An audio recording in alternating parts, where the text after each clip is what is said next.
Hello guys, आप you कैसे हैं आप लोग। उम्मीद कर रहा हूँ सभी लोग ठीक होंगे। चलिए आज हम यहाँ पे डिस्कस करने वाले हैं चैप्टर 16 अंडर आईपीसी। चैप्टर 16 का जो सेक्शन 299 है उसके बारे में आज हम बात करेंगे। चलिए जरा ध्यान दीजिए, ज्यादा समय ना लेते हुए आज हम यहाँ पे कंटिन्यू करने वाले हैं।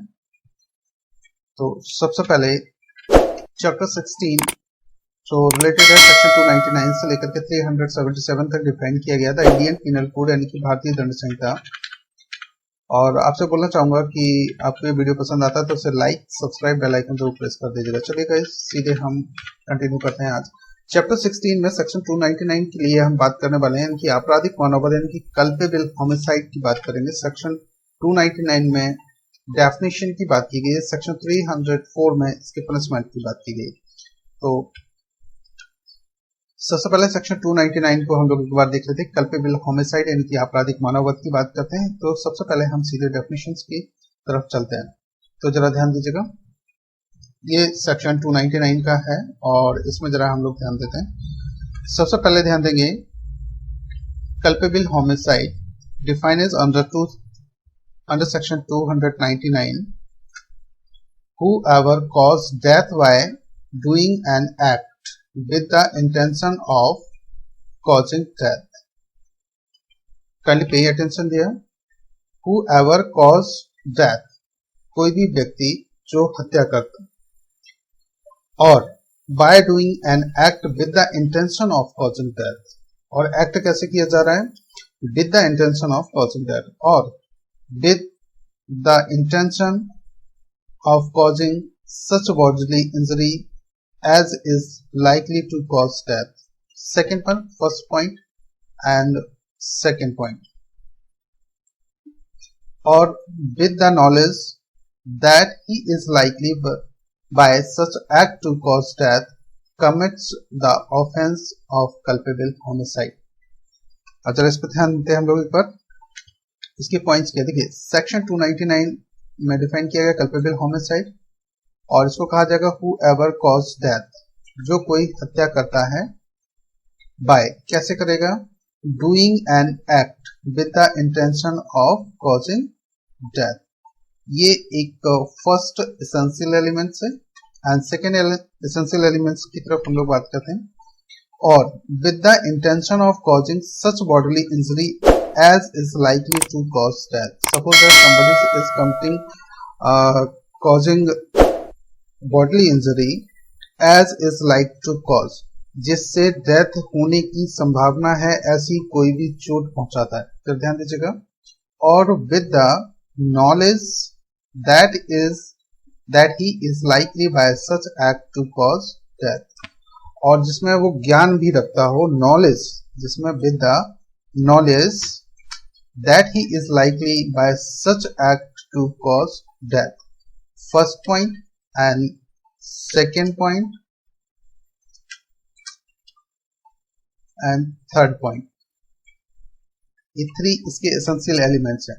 अगर ये एसेंशियल एलिमेंट्स किसी भी ऑफेंस में मिल जाते हैं यानी कि पाए जाते हैं, तो फिर हम यहाँ पर मान लेंगे कि इस व्यक्ति ने क्या किया है, commits the offence of culpable homicide.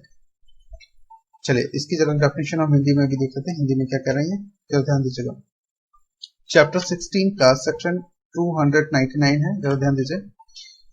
जो कोई मृत्यु कारित करने के आशय से, कोई भी ऐसी मृत्यु करता है जिसका इंटेंशन हो, या फिर दूसरी बात की गई है, ऐसी शारीरिक क्षति कारित करने के आशय से जिससे मृत्यु कारित हो जाना संभव हो। और तीसरा पॉइंट ये है, इसमें देखिए, यह ज्ञान रखते हुए कि यह संभव है कि वह उस कार्य से मृत्यु कारित कर दे। तो जो कोई कार्य करके मृत्यु कारित कर देता है वह आपराधिक मानववध का अपराध करता है। तो फर्स्ट तो यहाँ पर हम बात करेंगे कि जो इसके एसेंशियल एलिमेंट्स हैं वो कैसे निकलेंगे, कौन कौन सी चीजें हैं, उसके बारे में हम लोग यहाँ पे डिस्कस कर रहे हैं। तो देखिए जरा ध्यान दीजिएगा, फर्स्ट तो इंटेंशन की बात करें, first point. Second point bodily injury यानी कि शारीरिक क्षति की बात कर रहे हैं, और जिससे मृत्यु हो जाना संभव हो, ऐसी कोई भी बॉडली इंजरी। फिर ज्ञान रखते हुए कि यह संभव हो कि उस कार्य से, जो कार्य वो कर रहा है, उससे किसी व्यक्ति की डेथ कारित कर दें। और फिर कोई भी कार्य करके मृत्यु कारित कर देता है तो यहाँ पर यह मान लिया जाएगा कि इस व्यक्ति ने क्या कर दिया है, आपराधिक मानवबध। इस पर देखिए 3 टाइप्स के इलस्ट्रेशन दिए गए हैं, 3 तरह के इलस्ट्रेशन है जिनकी हम लोग यहाँ पर बात करेंगे। ये रहे। अब ये जो इलस्ट्रेशन है, इन इलस्ट्रेशन के जो अकॉर्डिंग हमने यहाँ पे 3 पॉइंट्स जो देखे हुए थे, इनको मैं एक बार तो आपको दिखाना चाहूंगा। 3 पॉइंट्स में कौन कौन से हैं ये देखिए। सबसे पहले हम बात करेंगे यहाँ पर ये सदोष मानववाद के आवश्यकता थे एसेंशियल इंग्रेडिएंट्स या essential elements of the section 299 and culpable homicide. आप जरा ध्यान दीजिएगा यहाँ पे फर्स्ट पॉइंट इनकी 2 पार्ट में इसको डिवाइड किया। तो फर्स्ट पार्ट में क्या है, मनुष्य की मृत्यु की गई हो, यानी कि death of a person must have been caused, यानी कि जो मृत्यु हुई हो वो मनुष्य की होनी चाहिए। नेक्स्ट यहाँ पर बात करेंगे मृत्यु किसी कार्य द्वारा की गई हो। कैसे की गई हो, कोई भी कार्य करके। कार्य को यहाँ 3 पार्ट में डिवाइड किया गया, जैसे ये फर्स्ट, सेकंड एंड थर्ड। तो फर्स्ट यहाँ पर देखेंगे death must have been caused by some act. Act कौन से होंगे, एक्ट पर थोड़ा सा नजर डाल लेते हैं। कार्य मृत्यु के आशय से किया गया हो, act done with the intention of causing the death. Next यहाँ पर बात करते हैं ऐसी शारीरिक क्षति की जाए जिससे मृत्यु हो जाने की संभावना हो, यानी कि act done with the intention of causing such bodily injury as is likely to cause death. And third point पर हम नजर डालते हैं, ये जरा ध्यान दीजिएगा। इस ज्ञान से कार्य किया जाए कि उससे मृत्यु होना संभव हो, act done with the knowledge that he is likely Why such act to cause death। ये 3 यहाँ पर इसके जो 2 पार्ट में इसके एसेंशियल एलिमेंट्स थे, और कार्य को 3 पार्ट्स में यहाँ पर डिवाइड किया गया। जरा इसको ध्यान से समझिएगा। देखिए फर्स्ट तो मनुष्य की मृत्यु की गई हो, सेकंड में मृत्यु किसी कार्य द्वारा की गई हो। तो कार्य किस तरह से हो सकते हैं, तो यहाँ पर 3 पार्ट्स में 1 2 3 ये इस टाइप से डिवाइड किए गए। तो इनको आपको थोड़ा सा ध्यान रखना है। ये इनके एसेंशियल एलिमेंट्स मान लीजिए, एसेंशियल इंग्रेडिएंट्स मान लीजिए, कुछ लोग अपने अपने तरीके से इनको बोलते हैं। लेकिन अगर ये पॉइंट्स इसमें पाए जाते हैं किसी भी उसमें अपराध में, तो यहाँ पर मान लिया जाएगा कि इसने कल्पेबल होमिसाइड कर दिया। आप यहाँ पर जरा ध्यान दीजिएगा। हम सीधे आपको इलस्ट्रेशंस की तरह हम लोग थोड़ी सी बात करते हैं। तो देखिए इलस्ट्रेशन वो कौन सा है। देखिए 3 टाइप्स के यहाँ पर इलस्ट्रेशंस दिए गए हैं। इन इलस्ट्रेशंस में हम एक बार देखते हैं। देखिए जरा ध्यान दीजिएगा। का एक गड्ढे पर लकड़ियां और घास इस आशय से बिछाता है कि तद द्वारा मृत्यु कारित करे, या यह ज्ञान रखते हुए बिछाता है कि संभव है कि तद द्वारा मृत्यु कारित हो। मतलब आप समझिए, का एक गड्ढे पर लकड़ियां और घास इस आशय से बिछाता है कि तद द्वारा मतलब जिसके द्वारा मृत्यु कारित करे। क्या कारित करे, मृत्यु कारित करे। फर्स्ट इलस्ट्रेशन में जरा ध्यान दीजिएगा। यह ज्ञान रखते हुए बिछाता है कि संभव है कि तद द्वारा मृत्यु कारित हो। जो आपने एसेंशियल एलिमेंट्स देखे थे उनके पॉइंट्स पर नजर डालिएगा। यहाँ पे यह विश्वास करते हुए कि वह भूमि सुदृढ़ है, उस पर चलता है और उसमें गिर पड़ता है और मारा जाता है। तो का ने यहाँ पर क्या कर दिया, आपराधिक मानववध का अपराध किया हुआ। इसको थोड़ा सा इंग्लिश में भी हम लोग यहाँ पर देखते हैं, जरा ध्यान दीजिएगा। ये 3 टाइप्स के इलस्ट्रेशन है। देखिए, A lays sticks and turfs over a pit with the intention of thereby causing death, or with the knowledge that death is likely to be thereby caused. Jed, believing the ground to be firm, treads on it, falls in and is like in killed. A has committed the offense of culpable homicide. इसको थोड़ा सा आप ध्यान देंगे। देखिए जरा ध्यान दीजिए क्या कह रहे हैं। फर्स्ट यहाँ पर A lays sticks and trucks over the pit। क्या कर रहे हैं, गड्ढे पर स्टिक्स एंड ट्रक्स को बिछा रहे हैं। कहां पर, गड्ढे पर। आप जरा ध्यान दीजिएगा। पर नेक्स्ट पॉइंट पर यहाँ पे जरा ध्यान देंगे, with the intention of here by causing death, जिसमें इंटेंशन क्या है, कॉजिंग डेथ का। नेक्स्ट यहाँ पर बात करते हैं, और with the knowledge that death is likely to be there by cause, ये ज्ञान भी रखता है इस चीज का कि death is likely to be there by cause, जिसके परिणाम स्वरूप ऐसी डेथ हो सकती है। अगला जरा ध्यान दीजिएगा, Z believing the ground to be firm, Z क्या बिलीव करता है, ये ग्राउंड है, treads on it, falls in and is killed, जरा ध्यान दीजिएगा, देखिए treads on it, falls in and it kill, और उसके परिणाम स्वरूप गिर जाता है और मर जाता है। आप जरा यहां ध्यान दीजिएगा, A has committed the offence of, कौन सा ऑफेंस किया यहां पर, कल्पेबल होमिसाइड। तो ये इसका एक फर्स्ट इलस्ट्रेशन था। चलिए अब यहां पर देखते हैं सेकंड इलस्ट्रेशन पर थोड़ा सा नजर डालिएगा।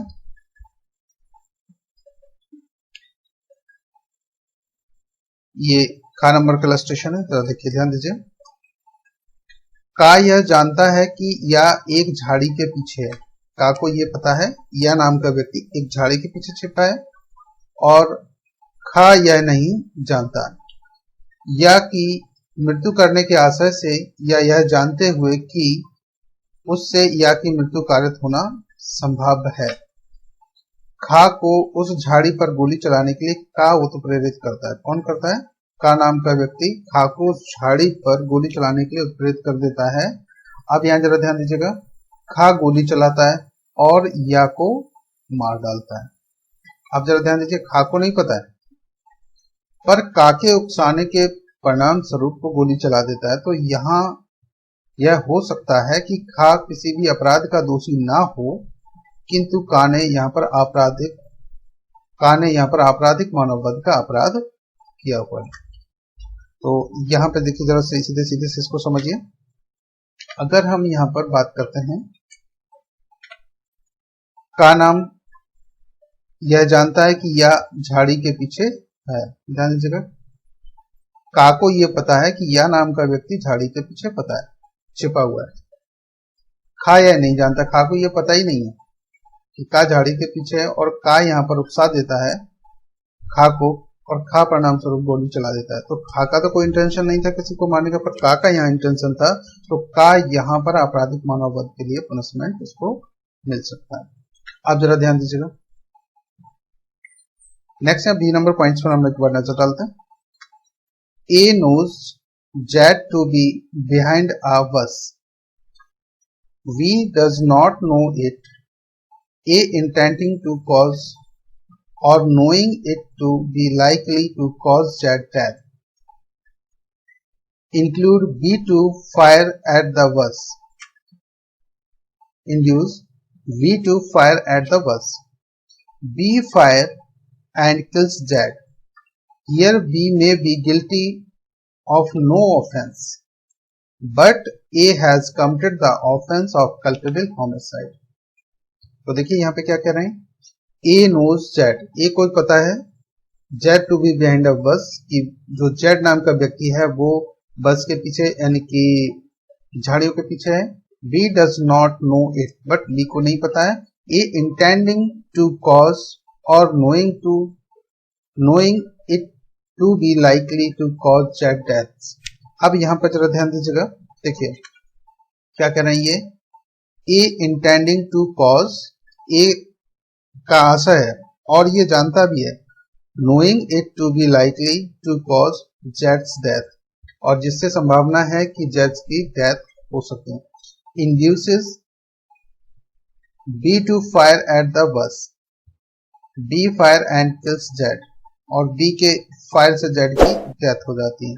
Here B may be guilty of no offence, यहाँ पर बी किसी ऑफेंस के लिए ना भी गिल्टी हो, but A has committed the offense of culpable homicide because of A is intending to cause death and knowing to be likely to cause death. That's why punishable by culpable homicide offense. जरा ध्यान दीजिएगा। Next गा number के station पर एक नजर डालिएगा। का एक मुर्गे को मार डालने और उसे चुरा लेने की आशा से उस पर गोली चलाकर खा को, ध्यान दीजिएगा, का एक मुर्गे को मार डालने और उसे चुरा लेने की आशा से उस पर गोली चलाकर खा को, खा नाम के व्यक्ति को जो एक झाड़ी के पीछे है मार डालता है। इंटेंशन क्या था? मुर्गा चुराना और उसे गोली चलाकर वो खा की डेथ कर देता है। किंतु का यह नहीं जानता था कि खा वहां है। यहाँ यद्यपि का विधि विरुद्ध कार्य कर रहा था, तथापि वह आपराधिक मानववध का दोषी नहीं है, क्योंकि उसका आशय खा को मार डालने का है या कोई ऐसा कार्य करके जिससे मृत्यु कारित करना वह संभव जानता हो, मृत्यु कारित करने का नहीं था। तो ये जो गा नंबर में आप यहाँ पे देख रहे हैं, तो यहाँ पर उसको आपराधिक मानववध के लिए पनिशमेंट की बात नहीं कर रहे हैं, क्योंकि वह आपराधिक मानववध का इसलिए दोषी नहीं कि यहाँ पर ना तो उसका कोई इंटेंशन था, वो तो केवल एक मुर्गे को मार डालना चाहता था और उसे चुरा लेने के लिए गोली चला करके ऐसा कर सकता। तो यहाँ पर मुर्गा चोरी के लिए तो उस पर ऑफेंस किया जा सकता है, लेकिन आपराधिक मानववध के लिए नहीं किया जा सकता।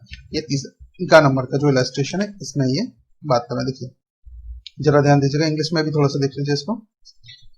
ए by shooting at a fall with intent to kill and steal it, kills B who is behind a bus। ध्यान दीजिएगा, A by shooting at a fall with intent to kill and steal it, क्या करना चाहता है? जो fall है उसको shoot करना चाहता है और उसे चुरा लेने की आशा से उसको शूट कर देता है, बट kills B, पर वो किसको मार देता है? B को। Who is behind a bus, जो कि झाड़ी के पीछे छुपा हुआ। A not knowing that he was there here, although A was doing an unlawful act, he was not guilty of culpable homicide। तो ध्यान दीजिएगा, A not knowing कह रहा है A नहीं जानता, he was there कि वह उसके पीछे है। There also A was doing an unlawful act, हालांकि यहाँ पर जो A नाम का व्यक्ति है वो अनलॉफुल एक्ट कर रहा है, he was not guilty of culpable homicide, इसलिए उसको यहाँ पर culpable homicide के लिए दोषी नहीं माना जा सकता। And as he did not intend to kill B, क्यों? क्योंकि वो यहाँ पर उसका इंटेंशन B को मारने का नहीं था। Or to cause death by doing an act that he knows was likely to cause death, और ना ही वो ये जानता था कि वो बी की डेथ करने की संभावना कहीं पर भी उसको लग रही होती है। तो ये 3 इलस्ट्रेशन थे। अब इसमें 3 एक्सप्लेनेशन भी हैं, उनकी तरफ भी हम थोड़ा सा चलते हैं, तो जरा ध्यान दीजिएगा एक्सप्लेनेशन की तरफ। देखिए यहाँ पर 3 एक्सप्लेनेशन में क्या क्या बात की गई है। स्पष्टीकरण की अगर हम यहाँ पर बात करते हैं, फर्स्ट, वह व्यक्ति जो किसी दूसरे व्यक्ति को जो किसी विकार, रोग, ध्यान दीजिएगा, या अंग शैथिल से ग्रस्त है और शारीरिक क्षति करता है और तद द्वारा उस दूसरे व्यक्ति की मृत्यु त्वरित कर देता है, उसकी मृत्यु कारित करता है, यह समझा जाएगा। यहाँ पे जरा देखिए, ध्यान दीजिएगा, वह व्यक्ति जो किसी दूसरे व्यक्ति को, और उसको ये पता है कि जो किसी रोग से या किसी अंग शैथिल से ग्रस्त है, कोई बीमारी ऐसी है जो उसके बॉडी के पार्ट्स नहीं चल पा रहे हैं और कोई इसको रोग भी है, और उसको शारीरिक क्षति कर देता है, जिसके अनुसार उसकी डेथ हो जाती है। अब यहाँ पर क्या सिचुएशन होगी, देखिए जरा यहाँ पे ध्यान दीजिएगा। अगर थोड़ी देर के लिए हम मान लेते हैं ए नाम का एक व्यक्ति है और वो जानता है कि ये बी को कुछ रोग हैं, और अगर यहाँ बी को ऐसी जगह चोट पहुंचाई जाए तो इसकी डेथ हो सकती है। अगर इस केस में अगर इसकी डेथ हो जाती है तो बिल्कुल यहाँ पर ये इसने क्या कर दिया, मर्डर इसका कर देता है। तो यहाँ इस कंडीशन में क्या होगा, देखिए जरा ध्यान दीजिएगा। स्पष्टीकरण पे अगर हम यहाँ पे बात करते हैं, वह व्यक्ति जो किसी दूसरे व्यक्ति को, दूसरे व्यक्ति है जो किसी विकार, रोग या फिर अंग शैथिल से ग्रस्त है और कोई भी शारीरिक क्षति यानी बॉडी इंजरी करता है और तद द्वारा उस दूसरे व्यक्ति की मृत्यु कारित कर देता है, उसकी मृत्यु कारित करता है, यह समझा जाएगा। तो यहाँ पर ये बिल्कुल डेथ जैसा यहाँ पे दिखा गया। चलिए जरा इंग्लिश में भी देख लेते हैं हम लोग प्रोसेस को।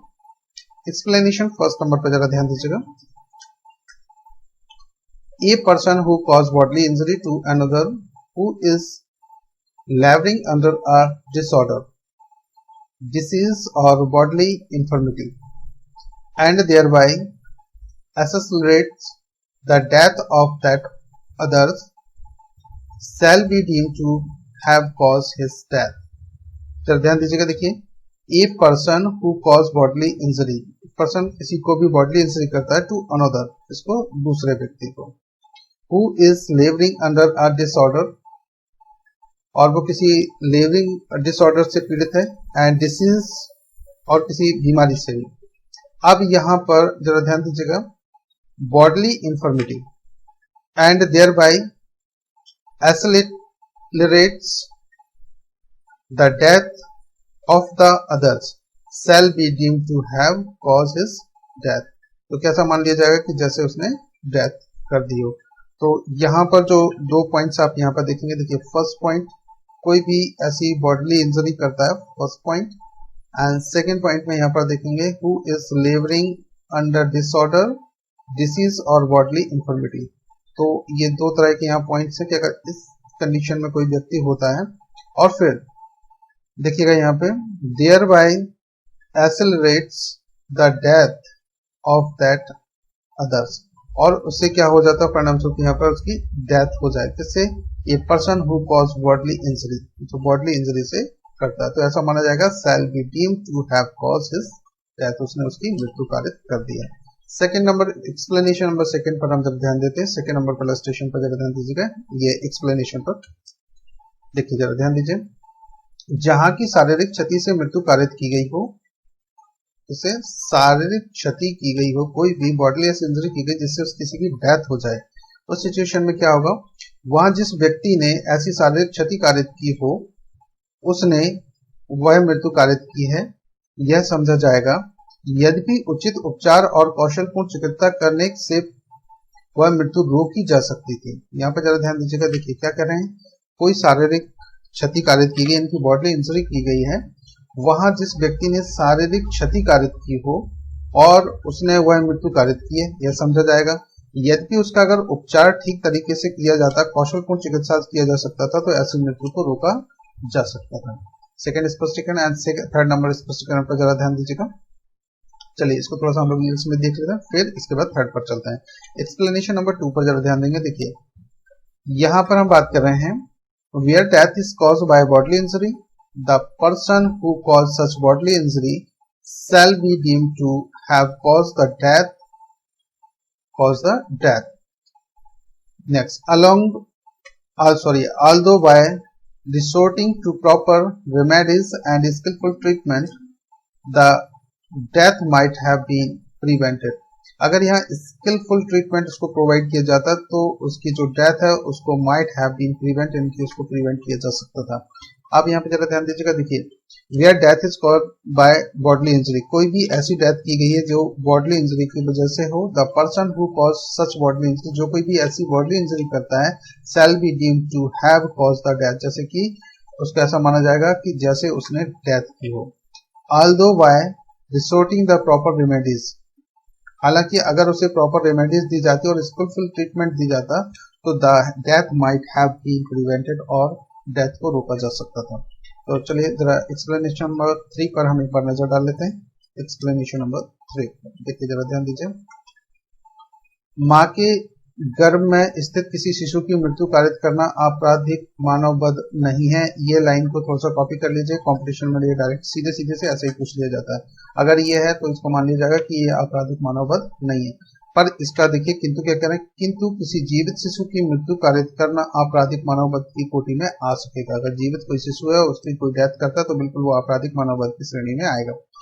यदि उस शिशु का कोई भाग बाहर निकल आया हो, यद्यपि उस शिशु ने श्वास ना ली हो या वह पूर्णता उत्पन्न ना हुआ हो। तो जरा ध्यान दीजिएगा, देखिए यहाँ पर हम बात कर रहे हैं कि यदि उस शिशु का कोई भाग बाहर निकल आया हो, कोई भी पार्ट, अगर एक भी पार्ट बाहर निकल आता है, यद्यपि उस शिशु ने भले ही यहाँ पर सांस ना ली हो और वह पूर्णता उत्पन्न ना हुआ हो, फिर भी अगर कोई ऐसा करता है तो भी यहाँ मान लिया जाएगा कि उसने आपराधिक मानववध किया हुआ है। और जबकि ये इंग्लिश विधि में इसको यहाँ पर पूरे जन्म लेने पर ही आपराधिक मानववध की बात की गई है, किसी पार्ट की नहीं। तो केवल ये इंडिया के लिए एप्लीकेबल है और इंग्लिश लॉ में ऐसा नहीं है। चलिए जरा ध्यान दीजिएगा, एक्सप्लेनेशन नंबर 3 में हम थोड़े इंग्लिश में भी देख लेते हैं और इसके बाद फिर आगे हम केस लॉस की भी बात करेंगे। देखिए जरा ध्यान दीजिए, एक्सप्लेनेशन नंबर 3 में the causing of the death of a child in the mother's womb is not homicide. ये लाइन को कॉपी करना है आपको। The causing of the death of a child in the mother's womb is not homicide but it is may amount to culpable homicide. कब ये culpable homicide के लिए amount किया जा सकता है? To cause the death of a living child, जब वो चाइल्ड कैसा हो, लिविंग चाइल्ड में हो। If any part of that child has been brought forth, या उसका कोई भी जो एक भी हिस्सा है शरीर के कोई भी एक पार्ट जो बाहर आ गया हो। दो द चाइल्ड में नॉट हैव ब्रीथ, भले ही चाइल्ड यहाँ पर सांस ना ले रहा हो और बीन कंप्लीटली बॉर्न, और ना ही भले ही वो पूरा ना जन्मा हो, तब भी यहाँ पर क्या मान लेंगे कि उसने कल्पेबल होमिसाइड किया अगर किसी ने यहाँ पर उसकी डेथ की है तो। अब चलिए जरा इसके थोड़ा सा हम इसको केस लॉस के उससे समझेंगे कि कौन कौन से इंपॉर्टेंट केस लॉस थे जहां पर हम ये डिस्कस करने वाले हैं। तो चलिए जरा ध्यान दीजिए, केस लॉ की तरफ हम आपको लेकर के चल रहे हैं। तो सबसे पहले हम यहाँ पर बात करते हैं, केस है यहाँ पर कल्पेबल होमिसाइड से रिलेटेड। ये सम्राट बनाम लक्ष्मक्का AIR 1940 मद्रास 294। जरा यहाँ पे ध्यान दीजिएगा। इस बाद में माननीय न्यायालय ने अभी निर्धारित किया कि भारतीय दंड संहिता 1860 के अंतर्गत धारा 299 के अंतर्गत मानव शब्द के अंतर्गत स्त्री, पुरुष तथा अधजन्मा शिशु भी सम्मिलित किया गया है। तो यहाँ पर जो आप ये देख रहे थे, ये केस जरा ध्यान दीजिएगा, ये पॉइंट्स इन पर थोड़ी सी एक नजर डालिए। देखिए स्पष्टीकरण नंबर 3, जो ये स्पष्टीकरण नंबर 3 है, ये केस इससे रिलेटेड है और आप चाहें तो यहाँ पर लिख सकते हैं इसको। चलिए जरा ध्यान दीजिएगा, केस को मैं आपको दोबारा से पढ़ के सुना देता हूँ। सम्राट बनाम लक्ष्मक्का AIR 1940 मद्रास 294। नेक्स्ट जरा ध्यान दीजिएगा, जगरूप सिंह बनाम हरियाणा राज्य AIR 1981 SC 1552।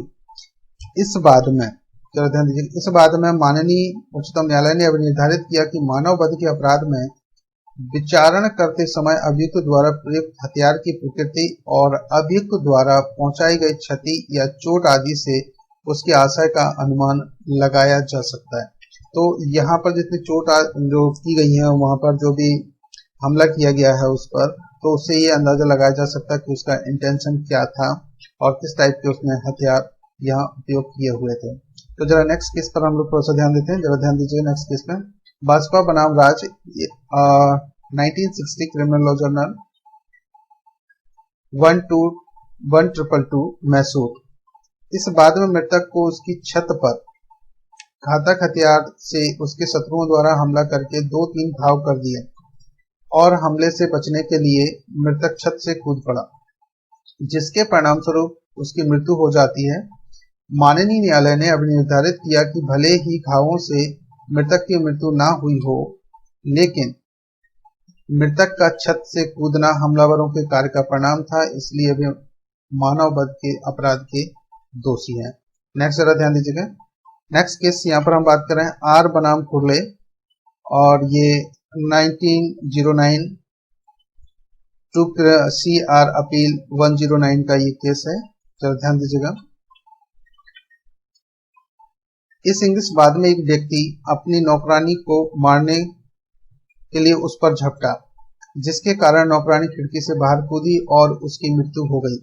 अपीलीय न्यायालय ने अब निर्धारित किया कि खिड़की से बाहर कूदने का जो कृत्य अभियुक्त के अवैध कृत्य के परिणाम स्वरूप था, अतः अभियुक्त को हत्या का दोषी मानने के लिए यह पर्याप्त कारण था। तथापि अभियुक्त के प्रति उदारता बरतते हुए उसकी दोष सिद्धि को नरवध में बदल दिया गया।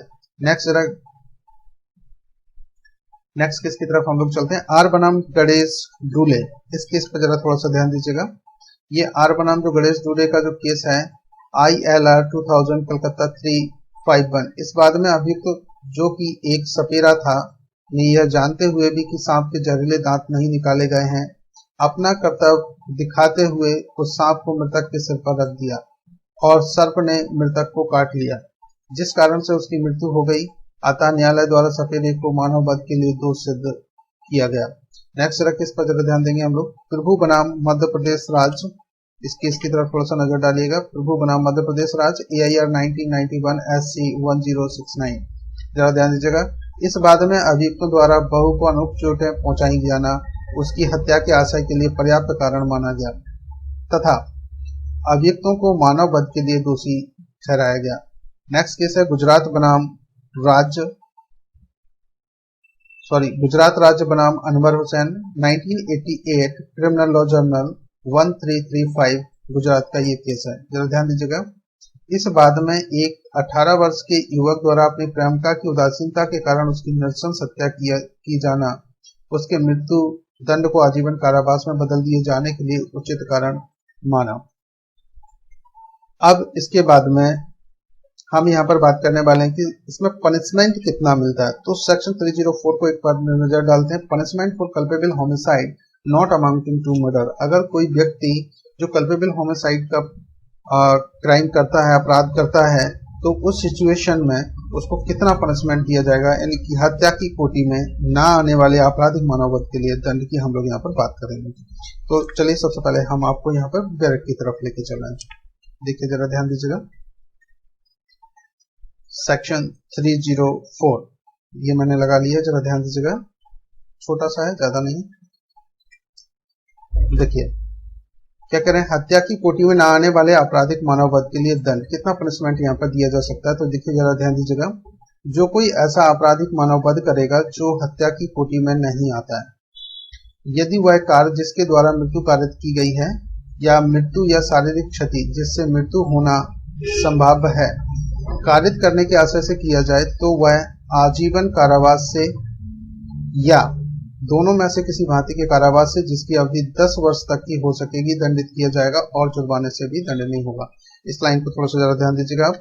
देखिए क्या कह रहे हैं यहाँ पर, ऐसी हत्या की कोटि में ना आने वाले आपराधिक मानववध के लिए दंड, जो कि हत्या नहीं है लेकिन आपराधिक मानववध, तो उसके लिए पनिशमेंट कितना दिया जाएगा। तो पनिशमेंट की यहाँ पर बात की गई कि जो कोई ऐसा आपराधिक मानववध करेगा जो हत्या की कोटि में नहीं आता है, क्या करेगा, आपराधिक मानववध, और जो हत्या की कोटि में नहीं आता है, यदि वह कार्य जिसके द्वारा कारित की गई है मृत्यु या कोई भी ऐसी शारीरिक क्षति जिससे मृत्यु होना संभाव्य है कारित करने के आशय से किया जाए, मतलब विद इंटेंशन अगर कोई ऐसा करता है तो उसको कितना मिल सकता है यहाँ पर, तो वह आजीवन कारावास से या दोनों में से किसी भांति के कारावास से, और जिसकी अवधि कितनी हो सकती है, जिसकी अवधि 10 वर्ष तक की हो सकेगी, दंडित किया जाएगा और जुर्माने से भी दंडनीय होगा। तो यहाँ पे जरा ध्यान दीजिएगा। सबसे पहले बात की गई आजीवन कारावास, दोनों भांति के कारावास से आप परिचित हैं, सादा या फिर कठोर, और इसके बाद में इसकी अवधि कितनी हो सकती है, 10 वर्ष तक की, और प्लस जुर्माना भी यहाँ पर दिया जा सकता है और जुर्माने से भी दंडनीय होगा। अब अगला जरा ध्यान दीजिए सेकंड पार्ट पर, अथवा यदि यह वह कार्य इस ज्ञान के साथ कि उससे मृत्यु कारित करना संभाव्य है और किंतु मृत्यु या शारीरिक क्षति जिससे मृत्यु कारित करना संभाव्य है कारित करने के किसी आशय के बिना किया जाए, जहां पर इंटेंशन ना हो। चलो ध्यान दीजिएगा, ऊपर तो यहाँ इंटेंशन के साथ की गई तो आजीवन कारावास की बात की गई है, और जहां पर इंटेंशन ना हो, क्या कह रहा है कि किसी आशय के बिना किया जाए। ध्यान दीजिएगा, कोई भी ऐसा ऑफेंस जो बिना आशय के किया जाए तो वह दोनों में से किसी भांति के कारावास से जिसकी अवधि 10 वर्ष तक की हो सकेगी या जुर्माने से या दोनों से दंडित किया जाएगा। तो यहाँ पर जरा बात समझिएगा कि जब इंटेंशन ना हो तो यहाँ पर इसका जो पनिशमेंट है आजीवन कारावास की बजाय केवल 10 वर्ष तक या फिर जुर्माने से भी किया जा सकता है या फिर दोनों से भी यहाँ पर दंडित किया जा सकता है।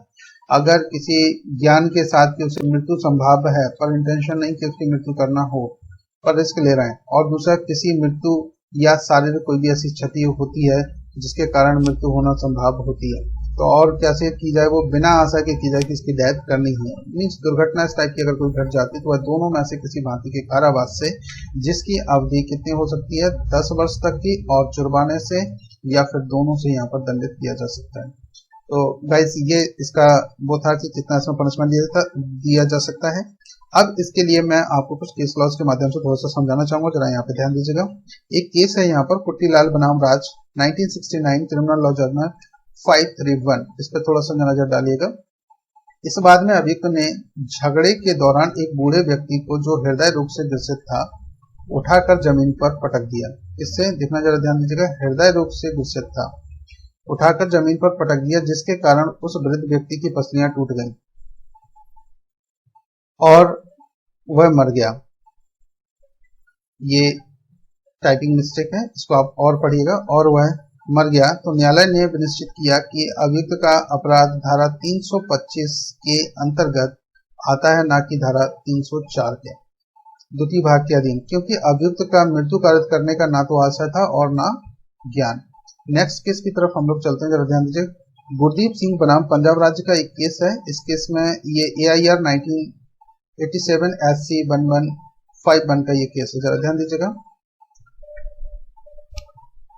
इस वाद में अभियुक्त का मृतक की मृत्यु कारित करने के कोई आशय न होने पर भी मृतक की मृत्यु हो गई, अतः अभियुक्त की धारा 302 के अधीन की गई दो सिद्धि को धारा 304 के भाग 1 में परिवर्तित करके उसे 7 वर्ष के कठोर कारावास से दंडित किया गया। नेक्स्ट केस है यहाँ पर, एक केस पर जिस पर नजर डालिएगा। वी सुब्रमणी एवं एक अन्य बनाम तमिलनाडु राज्य AIR 2005 SC 1983। देखिए जरा, इस बाद में अभियुक्तों द्वारा मृतक के सिर में छोटी लकड़ी के जुए से प्रहार किया गया, जिससे उसकी मृत्यु हो गई। इस मामले में उच्चतम न्यायालय ने निश्चित किया कि अभियुक्तों की दो सिद्धि भारतीय दंड संहिता की धारा 302 से धारा 304 भाग 1 के अंतर्गत परिवर्तित किया जाना उचित होगा। तो यहाँ पर जरा ध्यान दीजिएगा, क्या कह रहे हैं ये कि इस बात में अभियुक्तों द्वारा मृतक के सिर में छोटी लकड़ी के जुए से प्रहार किया गया, छोटी लकड़ी के जुए से उससे प्रहार किया गया, जिससे उसकी मृत्यु हो गई। इस मामले में उच्चतम न्यायालय ने निश्चय किया कि अभियुक्तों की दो सिद्धि भारतीय दंड संहिता की धारा 302 से 304 भाग 1 के अंतर्गत परिवर्तित किया जाना उचित होगा, क्योंकि उच्चतम न्यायालय ने यह भी निर्धारित किया कि जब कभी मृत्यु एक प्रहार के कारण हुई हो तो भारतीय दंड संहिता की धारा 302 लागू नहीं होगी। तो यहाँ पर जरा ध्यान दीजिएगा, क्या बात की, एक इंपॉर्टेंट जो बताया गया उस पर थोड़ा सा ध्यान दीजिएगा।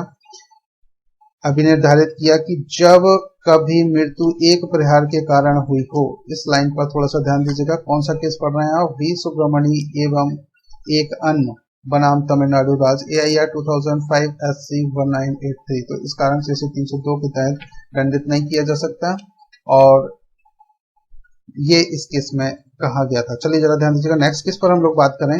रामवीर सिंह बनाम मध्य प्रदेश राज्य 2009 3 और SSC 384 का ये केस है, जरा ध्यान दीजिएगा इसमें क्या कह रहे हैं।